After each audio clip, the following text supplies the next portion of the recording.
तो dear student, अब तक हम लोग पावर प्लांट का जो लेक्चर है उसमें कम से कम हम लोग 4, 5, 6, 4 आज पावर प्लांट का छठा लेक्चर है। ठीक है, अब इस छठे लेक्चर में हम आपको थर्मोडायनेमिक्स पढ़ा रहे थे। तो अब थर्मोडायनेमिक में कितने प्रकार के साइकिल होते हैं, है ना। थर्मोडायनेमिक्स के जो टाइप थे वो कांस्टेंट वॉल्यूम का था, एक कांस्टेंट प्रेशर का था, और आपको एक हमने बताया था कांस्टेंट एडियाबैटिक बताया था, और एक बताया हुआ था constant temperature and isothermal process बताया था। ठीक है, अब इसके आगे चलते हैं, आगे चलते हैं आइडियल साइकिल। ठीक है, आइडियल साइकिल और एक होता है या फिर एक्चुअल साइकिल। ठीक है, ideal cycle and actual cycle. ठीक है, यानी कि आदर्श चक्र तथा वास्तविक चक्र। ठीक है, तो लिखिएगा इसके अंतर्गत मैं कुछ चीजें बोलता हूँ, आप उसको नोट कीजिएगा। यदि थर्मोडायनेमिक साइकिल में उपलब्ध ऊर्जा, यदि थर्मोडायनेमिक साइकिल में उपलब्ध ऊर्जा उष्मा ऊर्जा, यदि थर्मोडायनामिक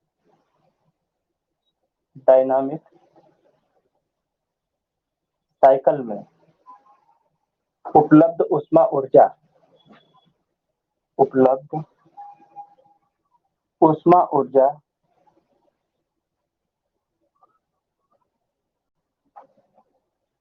को पूर्णतया, उष्मा ऊर्जा को पूर्णतया या पूरी तरह से किसी उपयोगी कार्य में,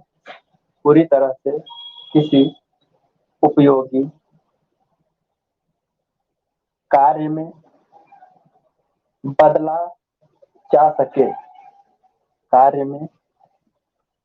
जा सके, ठीक है, तथा उसका विलोम भी संभव हो, तथा उसका इनवर्स भी संभव हो, तो उसे एक आदर्श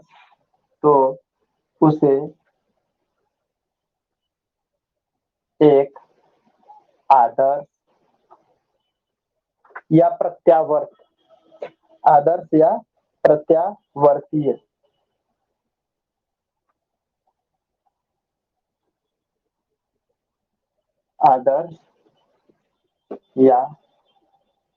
प्रत्यावर्तीय रिवर्सिबल चक्र कहते हैं या कहा जा सकता है, कहते हैं। ठीक है, तो उसे एक रिवर्सिबल साइकिल कहते हैं।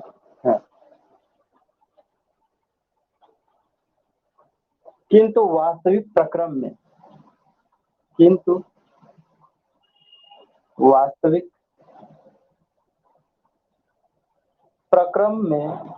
या प्रक्रम को प्रोसेस कहेंगे। ठीक है, वास्तविक प्रक्रम में ऐसा संभव नहीं है,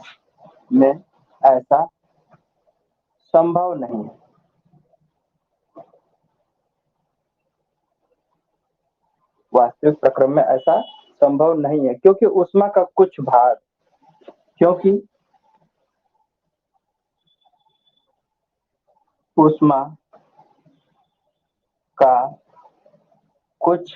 भाग उपयोगी कार्यों में व्यय हो जाता है,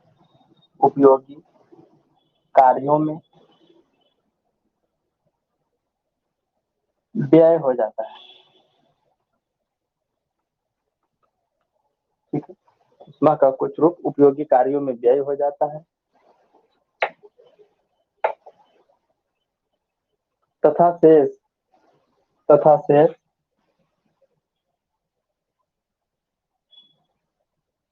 भाग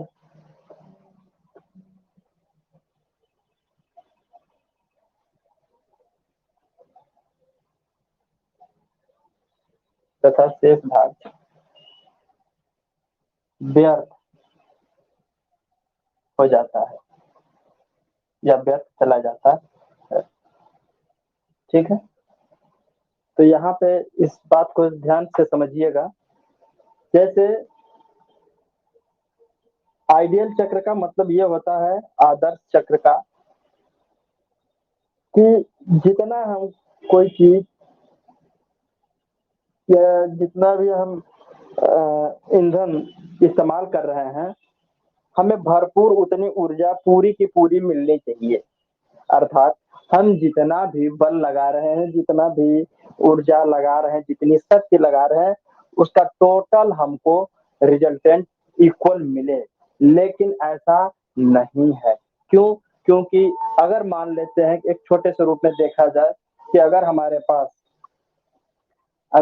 पास कोई ऑब्जेक्ट है, ठीक है, अगर यदि हम किसी सरफेस पे इसको रखे हुए हैं, अब इस वर्क पे या इस ऑब्जेक्ट पे ही कार्य करने जा रहे हैं हम, तो इस ऑब्जेक्ट के ऊपर जो हम ऊर्जा लगा रहे हैं, जो शक्ति लगा रहे हैं, जो बल लगा रहे हैं, जितना बल लगा रहे हैं, ये उतनी तेजी से या पूरी तरीके से जितनी दूरी पर हम विस्थापित करना चाह रहे हैं, ले जा रहे हैं, तो हमारी पूरी की पूरी शक्ति सिर्फ और सिर्फ इस ऑब्जेक्ट को विस्थापित करने में ही खर्च नहीं हो रही, पूरी की पूरी इसे नहीं प्राप्त हो रही है, कुछ घर्षण के रूप में खत्म हो जा रहा है ना, फ्रिक्शन उसका विरोध कर रहा है। तो कुल मिला जुला के इसी प्रकार से जो हमारा थर्मोडायनेमिक साइकिल होता है, इसमें बात कही जा रही है कि यदि थर्मोडायनेमिक साइकिल में उपलब्ध ऊष्मा ऊर्जा को पूरी तरीके से किसी उपयोगी कार्य में बदला जा सके, तो उसका इन्वर्स भी संभव होना चाहिए। लेकिन ऐसा वास्तविक रूप से संभव नहीं है। क्यों? क्योंकि अगर हम कोई चीज गर्म कर रहे हैं, ऊष्मा दे रहे हैं, ठीक है, जितनी ऊष्मा हमारे ईंधन के दहन से उत्पन्न हो रही है और उसके द्वारा हम टरबाइन या किसी प्राइम मूवर को मूव कराते हैं, तो पूरी की पूरी एनर्जी उस प्राइम मूवर को मूव कराने में ही खत्म नहीं होती, बल्कि कुछ व्यर्थ रूप में भी चला जाता है। ठीक है, तो यही बात कही गई है। और जब इसको रिवर्स किया जाए, तो क्या हम जितनी अमाउंट में ऊर्जा उसको हम दिए थे प्रारंभिक अवस्था में, क्या उतना हमें प्राप्त होगा? नहीं हो रहा है, होगा भी नहीं। तो कुल मिला जुला के यही कहा गया है कि अगर आदर्श केस की बात करें, तो आदर्श केस ये कहता है कि जितनी भी हम ऊष्मा ऊर्जा उसको दे रहे हैं किसी भी पदार्थ को, वह पूर्णतः कार्य में सफल रहे, ठीक है, पूरा पूरा इस्तेमाल हो जाए। लेकिन ऐसा नहीं है, कुछ भाग व्यर्थ चला जाता है तथा कुछ कार्यकारी पदार्थ के ऊपर खर्च हो जाता है या कार्यकारी पदार्थ द्वारा ऊष्मा को ग्रहण कर लिया जाता है। ठीक है, अब आगे चलते हैं। Classification of thermodynamic cycle. Classification of thermodynamic cycle.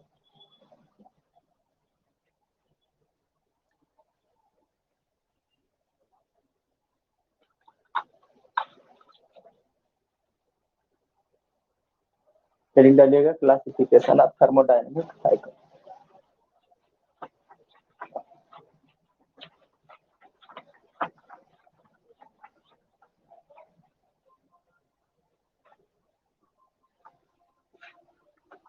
Recording भी लगी हुई है। क्लासिफिकेशन ऑफ थर्मोडायनेमिक साइकिल, इसमें लिखिएगा, दो साइड बनाइएगा। एक साइड लिखिएगा वेपर वेपर पावर साइकिल और दूसरा gas power cycle. Classification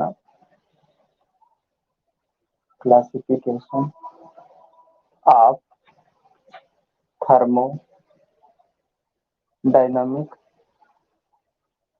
cycle. ठीक है, तो ये दो प्रकार के होते हैं, यह दो प्रकार से क्लासिफाइड किया गया है। ठीक है, वो कौन कौन से हैं? एक हो गया हमारे पास गैस पावर साइकिल, गैस के माध्यम से जो पावर उत्पन्न किया जाता है उसका एक साइकिल होता है। ठीक है, एक साइकिल उसके लिए अलग से काम करती है। और एक होता है वेपर पावर साइकिल। ठीक है, तो हमारे पास दो साइकिल है, इन्हीं दो में इसको क्लासिफाइड किया गया है। तो वेपर में क्या है, वेपर में कई साइकिल आते हैं। ठीक है, वेपर में कई सारे साइकिल आते हैं, कई सारे प्रोसेस होते हैं। तो देखिए इसमें कौन कौन से साइकिल हैं। एक होता है Rankine cycle, point number A, Rankine cycle. B, reheat cycle. और तीसरे में है रीजनरेटिव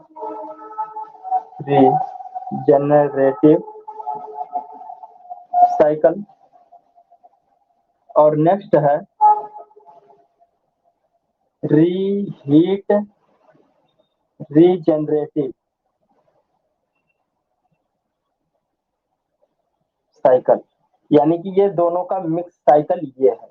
ठीक है, अब अगला पॉइंट है इसमें सुपर क्रिटिकल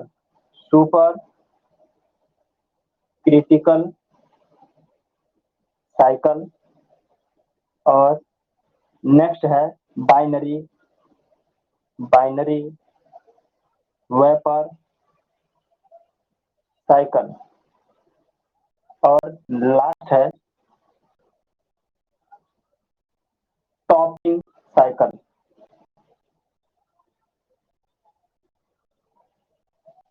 ठीक है, टॉपिंग साइकिल। अब गैस वाले में देखिएगा spark ignition cycle, spark ignition cycle. और बी पॉइंट है कंप्रेस इग्निशन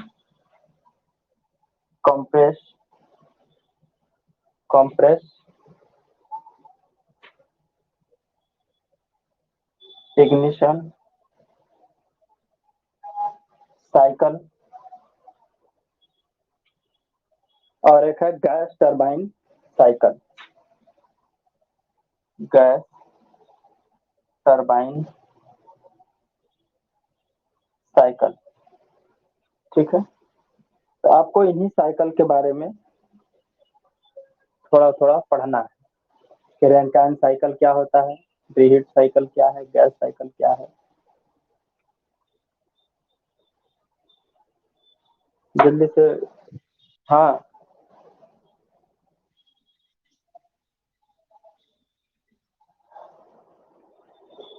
हाँ,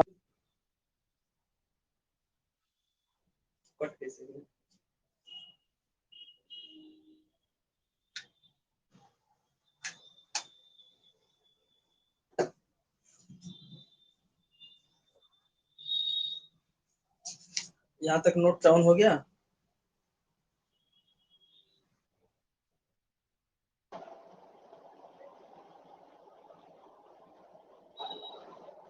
हो गया यहाँ तक नोट। हाँ, तो आपने जो पूछा था ना कि गैस पावर साइकिल के बारे में बताइए और वेपर पावर साइकिल के बारे में बताइए। ठीक है, तो देखिए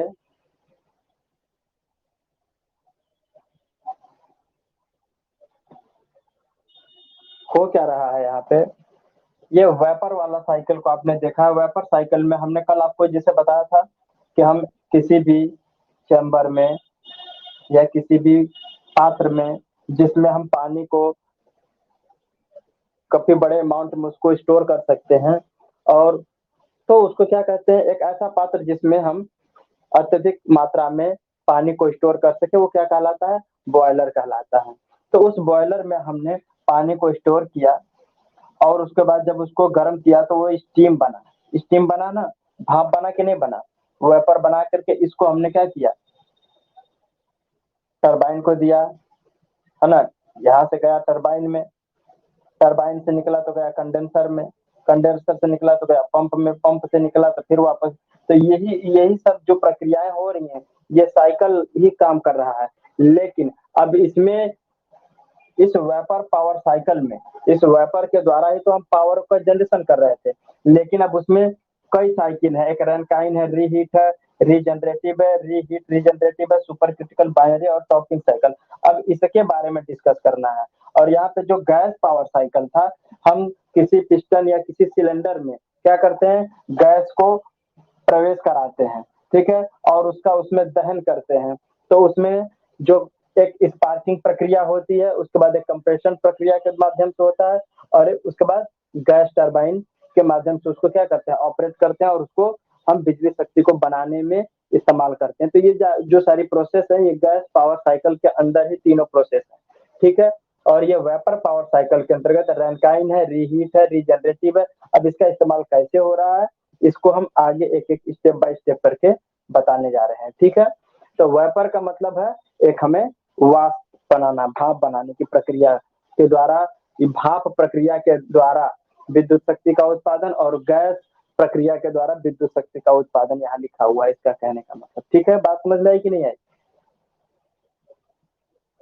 जिसने है ना।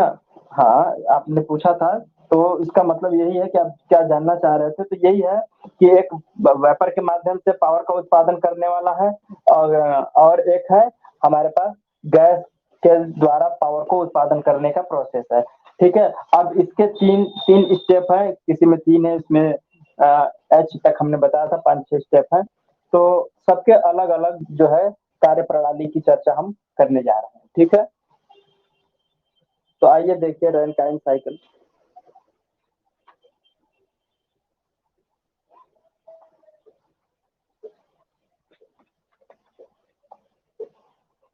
हेडिंग डालिएगा रनटाइम साइकिल। हालांकि ये साइकिल वगैरह उतना पूछता नहीं है, लेकिन फिलहाल आप लोगों को जानकारी होनी चाहिए कि कौन कौन से प्रोसेस हो रहे हैं। मैं पावर प्लांट पूरा आप पढ़ लेंगे और आपको इसके बारे में जानकारी नहीं रहेगी तो ये बड़ी शर्म की बात हो जाएगी, ठीक है। तो देखिए रैनकाइन साइकिल,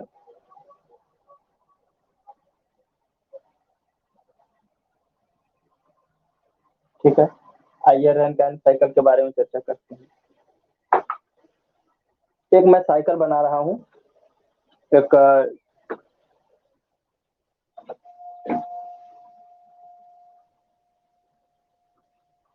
ठीक है,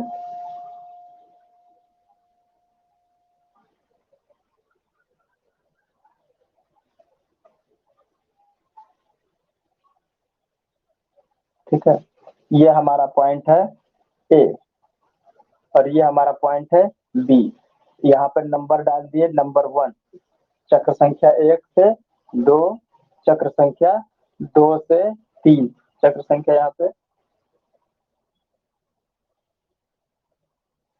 2 से 3, और यहाँ से हो जाए 3 यहाँ रहे, और 3 से 4, और 4 से फिर 1। अब ये बन गया आपका,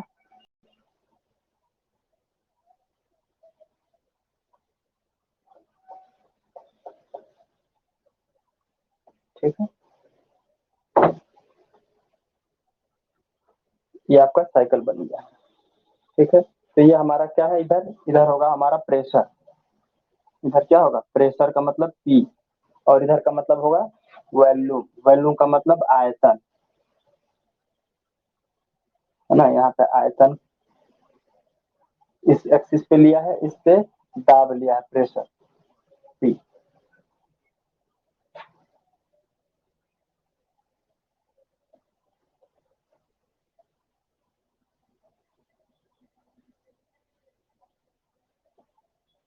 चलिए आइए, और ये एडियाबैटिक इसको कहते हैं, रुद्धोष्म।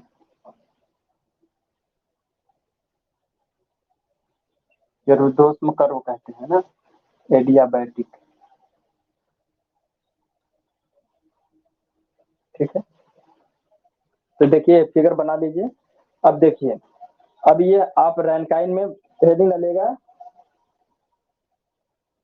First to second, process first to second.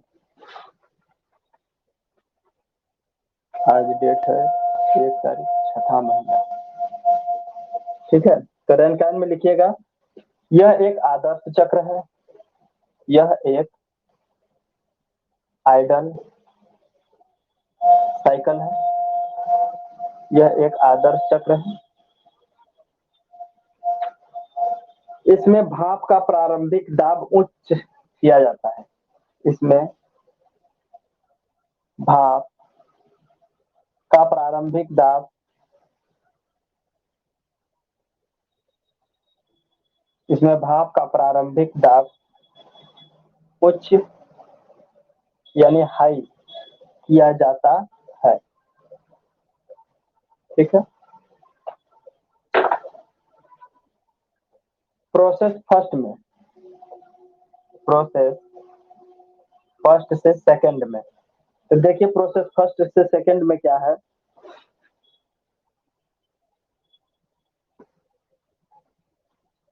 लिखिए, लिखते भी चलिएगा, साथ में लिखते चलिएगा, जब नोट हो जाएगा तो हम भी बता देते हैं। बॉयलर में स्थिर दाब, बॉयलर बॉयलर में स्थिर दाब P1, ठीक है, स्थिर दाब P1 पर जल का वाष्पन होता है, जल का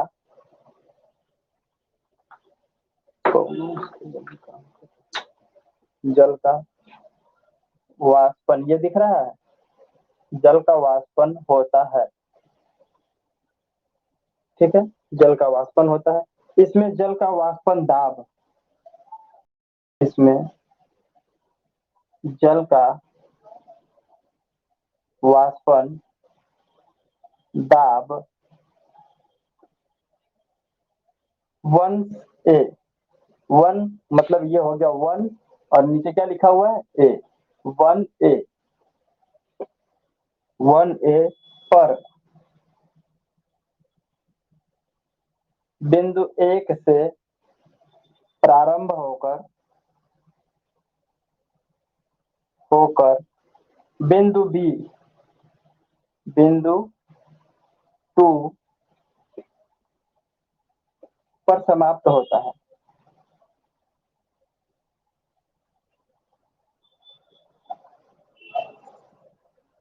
बिंदु 2 पर समाप्त होता है।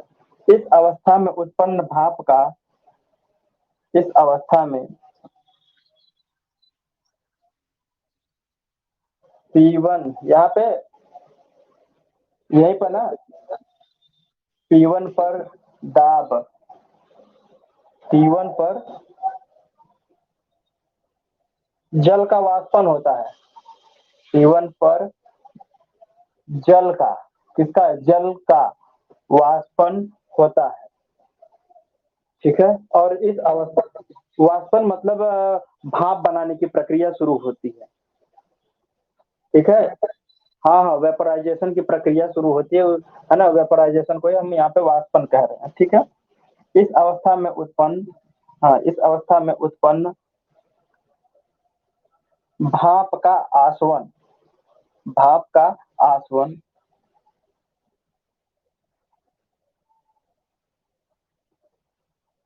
भाप का आयतन,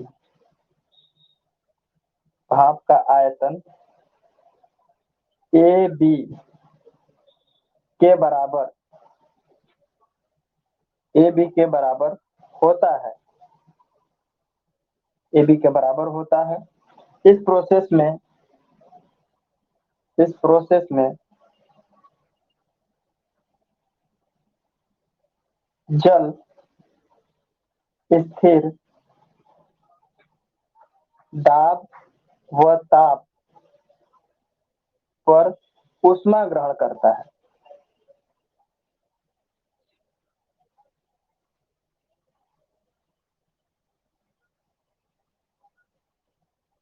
और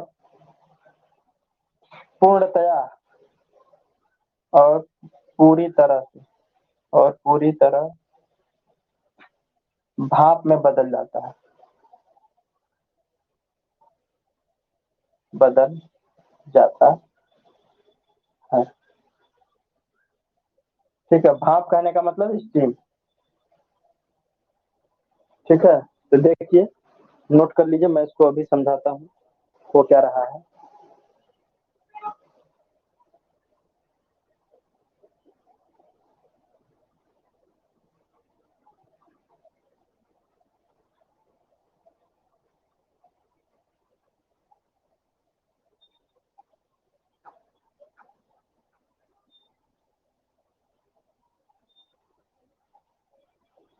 देखिए,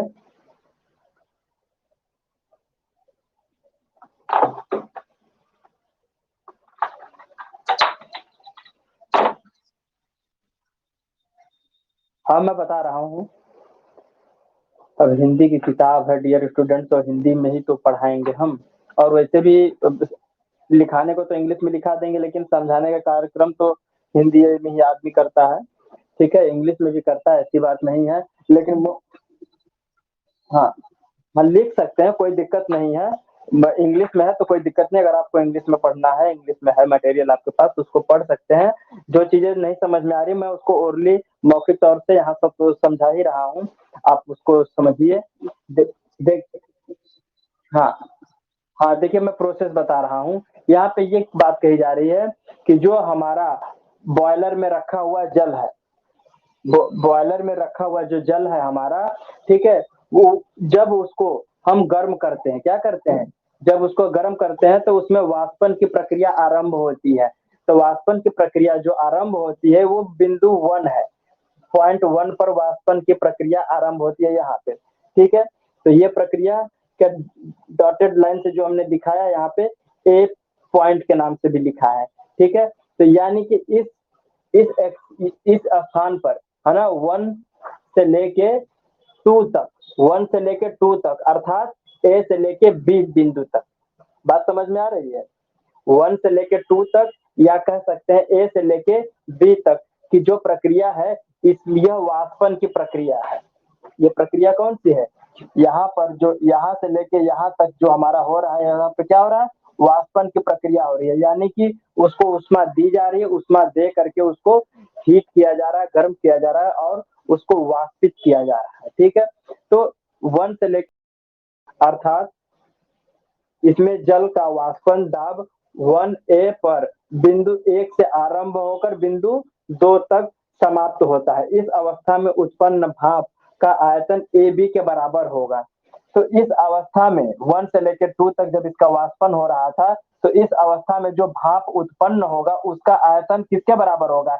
ए से बी के बराबर होगा। देखिए, यहाँ से लेकर यहाँ तक भाप वाष्पन की जो प्रक्रिया चल रही थी, वो किसका है? आयतन। यहाँ पे देखिए वो दिखाया गया है, दाब दिखाया गया है। ठीक है, यहाँ पे दाब शो किया गया है, और यहाँ पे आयतन शो किया गया है हॉरिजॉन्टल एक्सिस पे, और वर्टिकल पे हमने प्रेशर को शो किया है। अब यहाँ पे देखिए, जब 1 से लेकर 2 तक के पॉइंट तक पहुंचने तक वाष्पन की जो प्रक्रिया हो रही है, उस दौरान आयतन हमारा क्या है? सेम है। ठीक है, आयतन में कोई परिवर्तन नहीं हुआ है। ठीक है, इस प्रोसेस में जल स्थिर दाब, स्थिर, ये दाब जो है, दाब हमारा स्थिर ही है।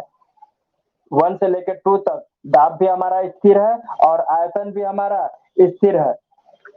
ठीक है, तो उस प्रक्रिया में स्थिर दाब एवं ताप पर ऊष्मा ग्रहण करता है और पूरी तरीके से भाप में बदल जाता है। ठीक है, पहली प्रक्रिया में, अभी पहली प्रक्रिया चली है, 1 से लेकर 2 तक चली है। अभी 2 से 3 और 3 से 4 और 4 से 1, ये 1 2 3 4 4 प्रोसेस है, 4 प्रोसेस है। अभी हमने सिर्फ एक ही प्रोसेस की बात की है, 1 से लेकर 2 तक पहुंचने की। तो प्रारंभिक बिंदु यहाँ है 1 पे। इस अवस्था में जैसे हम उसको गर्म करना प्रारंभ करते हैं, तो पानी हमारा वाष्प बनना शुरू हो जाता है, और यह जब वाष्प बन रहा उस दौरान 1 से लेके 2 तक के स्टेज तक पहुंचने तक जो वाष्प बन के तैयार हो रहा है, उसका आयतन क्या है? बराबर है। ठीक है, आयतन में कोई परिवर्तन नहीं हुआ है, ये पहला स्टेप है। ठीक है, और इस प्रक्रिया में एक स्थिर ताप एवं दाब पर ऊष्मा ग्रहण कर रहा है। ठीक है, वाष्प जो हमारा तैयार हो रहा है एक निश्चित ताप एवं दाब पे ऊष्मा उसमें स्टोर हो रही है। ठीक है, अब इसके बाद दूसरे से तीसरे स्टेप में चलेंगे। हाँ हाँ हाँ हाँ हाँ, तब जाकर के इसको स्टीम में हम कन्वर्ट करते हैं। ठीक है, ताकि इसका प्रेशर और टेम्परेचर इस प्रोसेस में स्थिर दाब यानी फिक्स प्रेशर होगा और फिक्स हमारा टेम्परेचर पे उसको गर्म करेंगे और उसके आयतन में 1 से लेकर 2 तक के प्रोसेस में कोई भी परिवर्तन नहीं होता है, आयतन बराबर बना रहेगा। आयतन में कोई परिवर्तन, जैसे हमने एक बताया था ना आपको कि थर्मोडायनेमिक में 3 प्रोसेस होते हैं, है ना? तो एक 3-4 प्रोसेस बताया था। एक हमारा होता है कांस्टेंट वॉल्यूम बताया था। तो देखो यहाँ पे वॉल्यूम तो कांस्टेंट ही है ना, यहाँ पे वॉल्यूम कांस्टेंट है। और एक हमने बताया था कांस्टेंट प्रेशर, उसमें केवल प्रेशर को हमने कांस्टेंट किया। और एक हमने बताया था कांस्टेंट टेम्परेचर, है ना? तो ये 3-4 प्रकार के जो प्रोसेस हैं, इन्हीं प्रोसेस पे ये काम हो रहा है। ठीक है, तो पहले जब हम उसको टेम्परेचर दे करके हीट कर रहे थे, यहाँ पे पहले पॉइंट से जैसे स्टार्ट किया है, तो यहाँ से लेके दूसरे पॉइंट तक पहुंचते पहुंचते ये हमारा वाष्प हो जाता है ना? वाष्पित हो जाता है और उस दौरान उसका वाष्प का जो आयतन होगा सिलेंडर में, है ना, वो हमारा कांस्टेंट बना रहेगा। ठीक है, इतनी बात समझ में आई। अब अगला स्टेज हम चलते हैं 2 से लेकर 3 तक। ठीक है, तो इसको रफ करें तो दूसरा स्टेज मैं बताता हूँ। चलिए दूसरा स्टेज देखिए।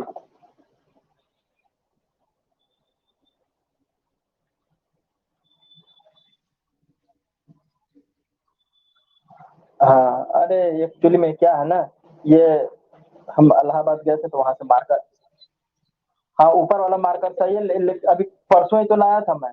सोमवार को पहली क्लास लिया हूँ थर्ड ईयर की, और आप लोगों की कुछ दिन सही चल रहा था, फिर उसके बाद उसका इंक ही खत्म हो जा रहा है, पता नहीं कैसे। ठीक है, इंक खत्म हो गया। नहीं, मैं इंक लखनऊ में नहीं, मैं घर पे हूँ। और अभी अभी एक नया मार्कर का इंक लेके आया हूँ ब्लैक वाले का, तो वो भी सही काम नहीं कर रहा है। जबकि मेरे पास देखो सब सारा कई मार्कर रखा हुआ हूँ, है ना? देखो 3 ब्लू रखा हुआ हूँ मैं। ठीक है, और एक रेड रखा है और एक ब्लैक रखा है, लेकिन सब के सब इंक भरने के बाद भी सही काम नहीं कर रहे। चलिए देखते हैं। अब देखिए दूसरे से तीसरे प्रोसेस में देखते हैं। प्रोसेस प्रोसेस 2 से 3, प्रोसेस 2 से 3, इसमें क्या हो रहा है? बॉयलर में स्थिर दाब पर, बॉयलर में स्थिर दाब पर, स्थिर दाब पर जल का वाष्पन होता है, जल का वाष्पन होता है। इसमें जल इसमें जल का वाष्पन दाब, इसमें जल का वाष्पन दाब 1A, 1A पर बिंदु 1 से आरंभ, नहीं सॉरी, वही लेनिया लग रहा रिपीट हो गई। सॉरी सॉरी, गड़बड़ हो गया, पूरा फिर से लिखना पड़ेगा, गड़बड़ हो गया।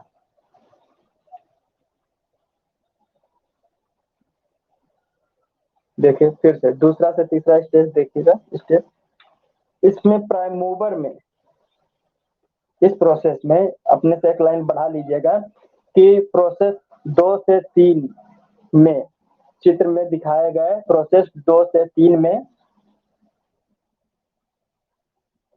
इसमें प्राइम मूवर, प्राइम मूवर में भाप, प्राइम मूवर में स्टीम, प्राइम मूवर में स्टीम का एडियाबैटिक, एडियाबैटिक एक्सपेंशन, एक्सपेंशन होता है। एक्सपेंशन यानी कि रुद्रोष्म, रुद्रोष्म विस्तार। ये देखिए ना, 2 से लेकर के 3 तक, 2 से लेके 3 तक, अर्थात पॉइंट बी से लेके सी तक, पॉइंट बी से लेके सी तक। इसमें क्या हो रहा है, गैस के आयतन में क्या हो रहा है, विस्तार हो रहा है। ठीक है, भाप में उसके विस्तार हो रहा है। इसमें प्राइम मूवर में 2 से 3 वाले स्टेज में प्राइम मूवर में स्टीम का एडियाबैटिक एक्सपेंशन होता है। ठीक है, जिसके अंतर्गत या जिसके अंत में, इस एक्सपेंशन के क्या है, अंत में भाप की उष्मा यानी स्टीम की उष्मा, स्टीम एनर्जी कम हो जाती है, स्टीम एनर्जी कम हो जाती है और उसका दाब, और उसका दाब 2 बी से घटकर 2 बी से घटकर 3 सी हो जाता है। इस प्रकार भाप की उष्मा, इस प्रकार भाप की उष्मा ऊर्जा, उष्मा ऊर्जा यानी heat energy, heat energy, heat energy mechanical energy में कन्वर्ट हो जाती है।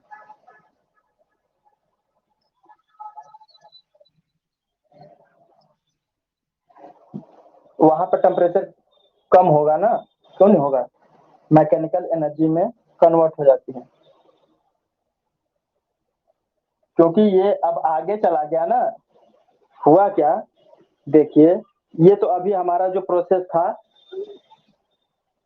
पहला 1 से लेकर 2 तक जो प्रोसेस था वो हमारा एक बॉयलर के अंदर ही था, है ना, कि इसको गर्म किया हमने, बॉयलर का पानी है, जैसे ही इसको गर्म करना शुरू किए तो 0 से लेके अब हम अगर इसको हम 2 तक बिंदु 2 तक, है ना, बिंदु 2, 1 से लेकर 2, 1 से लेकर 2 कहने का मतलब जैसे हमने इसको गर्म करना स्टार्ट किया तो पूर्ण रूप से वेपोराइज होने की पूरी प्रक्रिया, यानी कि अधिकतम मात्रा में उस वाष्प का वाष्पन की प्रक्रिया जहाँ पर अंत हो रही है ना, पूर्ण रूप से जहाँ उसका वाष्पन हो जा रहा है, तो वो 1 से लेकर 2 तक का प्रोसेस है। और 1 से लेकर 2 तक के प्रोसेस के बाद वो तो फिर सीधा चला गया हमारा टरबाइन में। तो जाहिर सी बात है कि यहाँ से उष्मा देने की प्रक्रिया जो हो रही थी, यहाँ पे तब उष्मा दे नहीं रहे हैं, उष्मा नहीं दे रहे हैं। अब इसका टरबाइन में क्या हो रहा है, एक्सपेंशन हो रहा है। ठीक है, क्योंकि ये भाप बन के कंप्रेस होकर के आ रहा था और यहाँ से बाहर निकला, यहाँ से बाहर निकल के टरबाइन के ब्लेड पे गया, तो टरबाइन के ब्लेड पर जाकर टकराया और उसके बाद टरबाइन जैसे ही घूमना स्टार्ट की तो उसके प्रेशर जो है उसका, वो दूसरे वाल्व के तरफ निकलने का प्रयास करेगा और उसका आयतन क्या हो जाएगा, धीरे धीरे कम हो जाएगा। ठीक है, क्योंकि हमें एक ट्यूब के माध्यम से इसको भेजे हैं, है ना, इसको एक ट्यूब के माध्यम से, एक पाइप के माध्यम से भेजे हैं उच्च दाब पे, है ना, और यहाँ पर जाने के बाद उस चैम्बर में, टरबाइन के चैम्बर के अंदर, केसिंग के अंदर ये फैल जाता है। क्या करता है, टरबाइन के केसिंग के अंदर प्रवेश करते ही ये क्या होता है, फैलने लगता है। तो उसी को कहा जा रहा है कि 2 से लेकर 3 तक के प्रोसेस में इस प्राइम मूवर में स्टीम का एडियाबैटिक एक्सपेंशन होता है, जिसके अंत में स्टीम एनर्जी का क्या हो जाता है, स्टीम एनर्जी हमारी कम हो जाती है और उसका दाब 2B यानी कि 2B, बी पॉइंट आयतन वाले को शो कर रहा है, और वर्ड वाला अक्षर वाला जो है न्यूमेरिकल वैल्यू जो है दाब को प्रेषित कर रही है। ठीक है, तो ये दिखा रहा है कि यहाँ पर दाब जो है अधिक है और बी पॉइंट पर उसका आयतन बराबर था ए बी के। लेकिन जैसे ही 2 के बाद अगला प्रोसेस जब चलता है, 2 से 3 वाला प्रोसेस, अर्थात ये 2 से 3 वाला प्रोसेस हमारे टरबाइन के अंदर हो रहा है, तो जैसे ही टरबाइन के अंदर गैस का एक्सपेंशन हो रहा है तो उसका क्या हो रहा है, दाब कम हो रहा है। देखिए ना, उसका दाब कम हो रहा है कि नहीं हो रहा है, उसका दाब कम होता चला गया। ठीक है, और उसका आयतन में भी परिवर्तन हो गया। ठीक है, तो 2 से 3 में घटकर 2b से घटकर 3c में परिवर्तित हो जाता है। इस प्रकार स्टीम की ऊष्मा ऊर्जा मैकेनिकल एनर्जी में बदल जाती है। तब हमारा क्या होता है, टरबाइन या प्राइम मूवर जिसको कह रहे हैं वो हमारा चलना आरंभ कर देता है। ठीक है, अब अगली प्रक्रिया को हम 3 से 4 को देखेंगे। ठीक है, तो इसको रफ करें। बात यहाँ तक बात समझ में आई कि नहीं? दूसरा स्टेप समझ में आया कि नहीं आया? हाँ, कोई बात नहीं, कोई बात नहीं, ठीक है, वो क्या करना है। ठीक है, ठीक है, आप लोगों को शोर होने लगेगा तो आवाज क्लियर नहीं आएगी, कोई बात नहीं, ये सब छोटी मोटी बातें हैं। अरे आप परेशान ना हो, है क्योंकि आवाज आएगा। नहीं, गर्मी तो है ही, क्योंकि जो अचानक बिना मानसून के जो बरसात हो गई है। ठीक है, तो देखिए अब अगला प्रोसेस। हाँ, लाइट है, जल तो रहा है ऊपर, देखिए ना, लाइट लाइट जला रखा है, ऊपर लाइट जला रखा है। हाँ। हम्म, एक फर्राटा रखा हुआ है, लेकिन उसको चलाएंगे तो वो और तेज शोर करेगा, तो इसलिए हमने डीसी फैन चलाया है, रखा हुआ, चला लेंगे, कोई बात नहीं है। हाँ। हाँ, इसीलिए तो हम ऊपर के कमरे में है ना, छत वाले कमरे में, ताकि ऊपर हवा भी आती रहे, लेकिन उतना आ नहीं रहा है।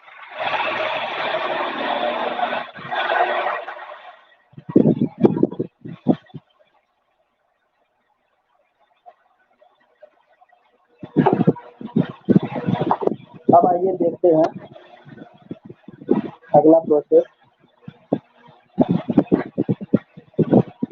ये हम परेशान।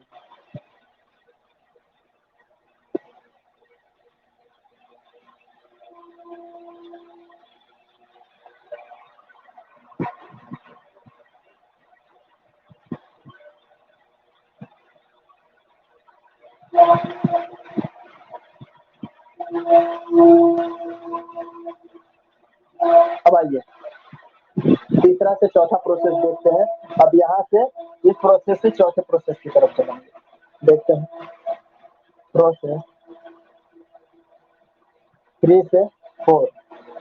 ठीक है, प्रोसेस 3 से 4, इसमें लिखिएगा प्राइम मूवर से निष्कासित भाप, प्राइम मूवर से, हम बोल दे रहे हैं, ऐसे ही लिख लीजिए। प्राइम मूवर से निकली हुई भाप का प्राइम मूवर से निकली हुई भाप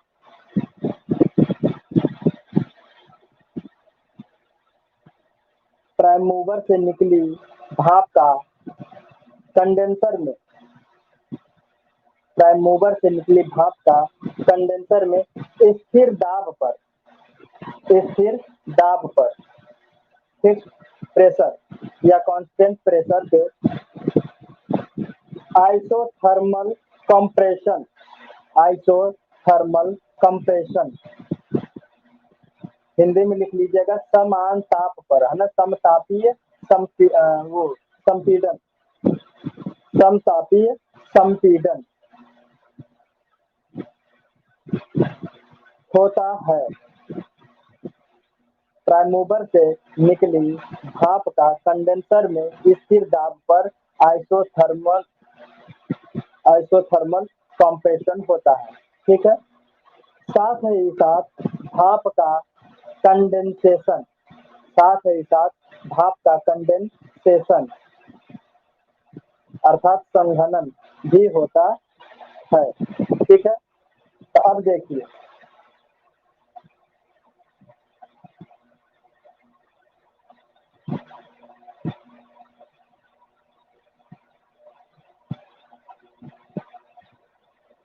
ठीक है,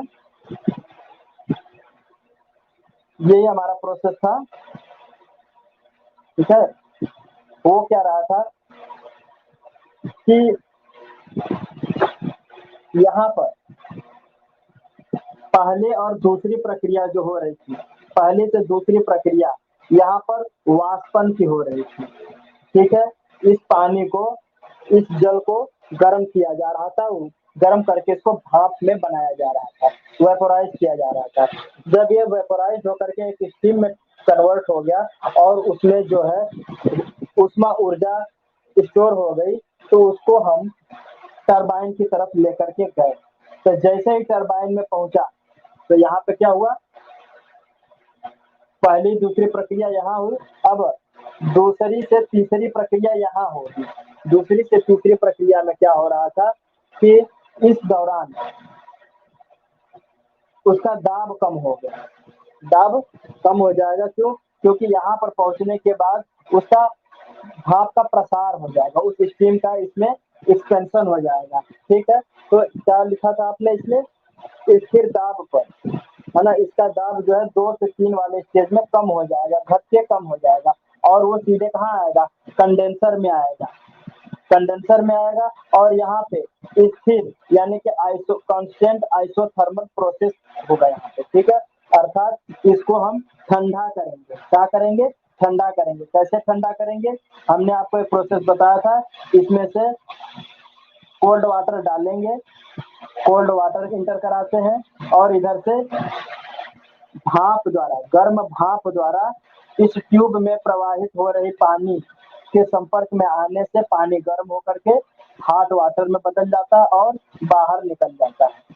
ठीक है, और यहाँ पे कांस्टेंट क्या है, कांस्टेंट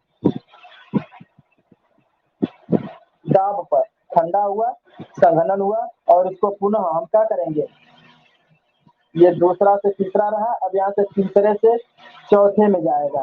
ठीक है, यहाँ तीसरा से चौथे कंडीशन में क्या हो रहा है, संघनन हो रहा है और चौथे से पहले स्टेज में क्या वापस पुनः हमारे बॉयलर में चला जा रहा है। ठीक है, तो ये तीसरा स्टेज, तीसरा से चौथा समझ में आया कि नहीं, कि यहाँ से लेकर यहाँ तक टरबाइन में इस भाप का एक्सपेंशन हो रहा है और इसका प्रेशर यानी दाब जो है, इसका दाब जो है घट करके कम हो जा रहा है, यानी कि 2 से घट करके 3 पर पहुंच जा रहा है। ठीक है, इस ग्राफ के माध्यम से। तो इसका मतलब ये हुआ कि दूसरे से तीसरे स्टेज में क्या होगा, दाब कम हो जाएगा। ठीक है, दाब कम हो गया। अब आइए आगे चलते हैं, आगे चलते हैं। चौथे से पहला प्रोसेस 4 से फर्स्ट, प्रोसेस नंबर 4 से 1, इसमें लिखिएगा भाप के कंडेंसर से प्राप्त जल को, भाप के कंडेंसेशन यानी संघनन से, स्टीम के कंडेंसेशन से प्राप्त जल को उच्च दाब पर, संघनन से प्राप्त जल को उच्च दाब पर पंप करके, उच्च दाब पर पंप करके बॉयलर में भेजा जाता है, उच्च दाब पर पंप करके बॉयलर में भेजा जाता है। अब बॉयलर में पुनः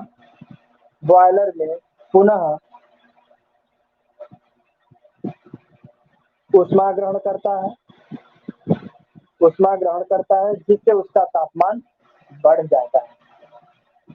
बॉयलर में जाने के बाद ऊष्मा ग्रहण करता है जिससे उसका तापमान बढ़ जाता है। ठीक है,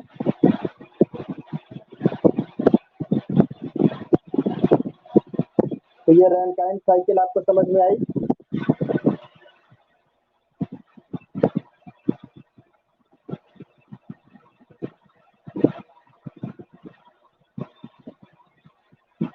तो एक बार मैं फिर से रिपीट कर दे रहा हूँ, देखिए डियर स्टूडेंट, रैनकाइन साइकिल हम आपको पढ़ा रहे थे। इस रैनकाइन साइकिल में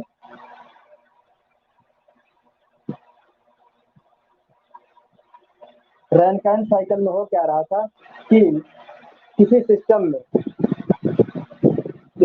में कार्यकारी द्रव के ऊपर जो ऊर्जा द्वारा काम किया जा रहा था और पावर का जनरेशन करने की प्रक्रिया जो की जा रही थी, उसमें स्टेप फर्स्ट में हो क्या रहा था कि उस कार्यकारी द्रव के ऊपर जो काम किया जा रहा था, तो उस द्रव पे एक से लेकर के पहले से लेकर दूसरे पॉइंट तक, एक से लेकर दो बिंदु तक इस ग्राफ में जो दिखाया जा रहा है उसके माध्यम से कि एक से लेकर दो के स्थिति में हमारे पानी को जब हम बॉयल कर रहे थे उस दौरान उसका आयतन और उसका दाब दोनों स्थिर था, है ना।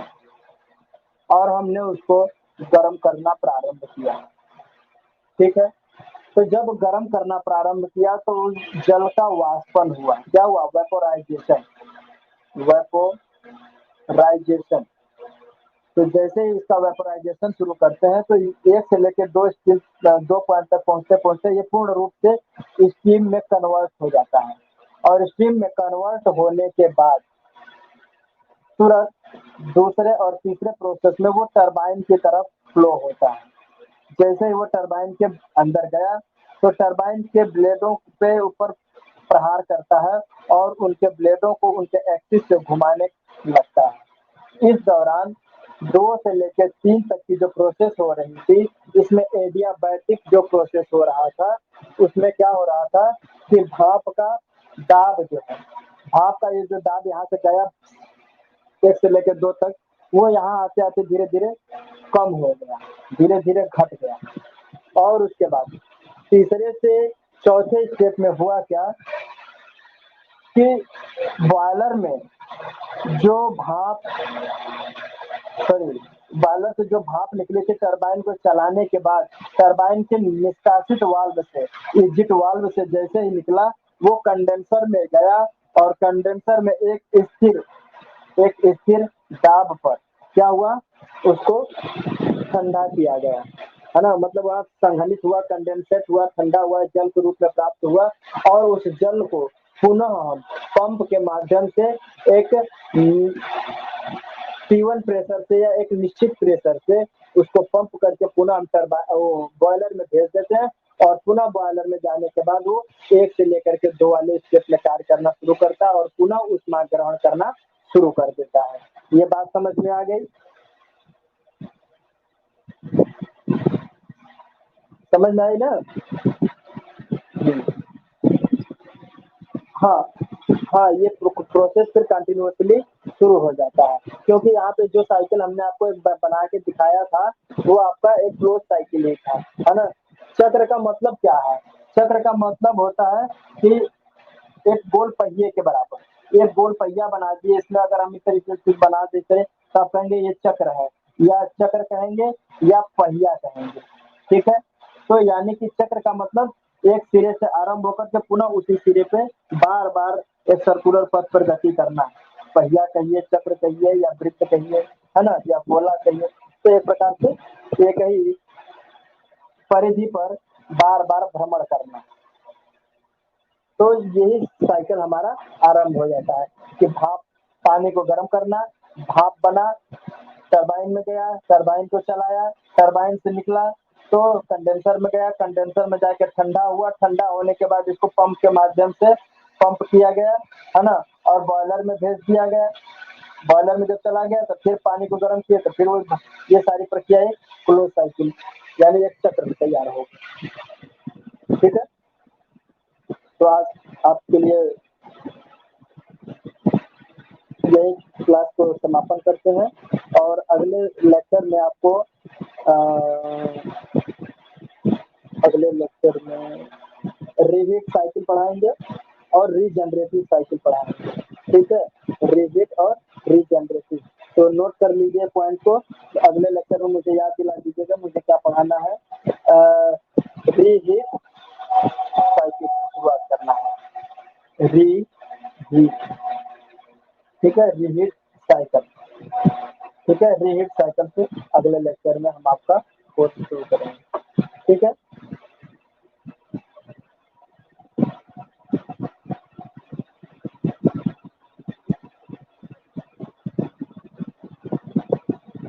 21। Thank you class.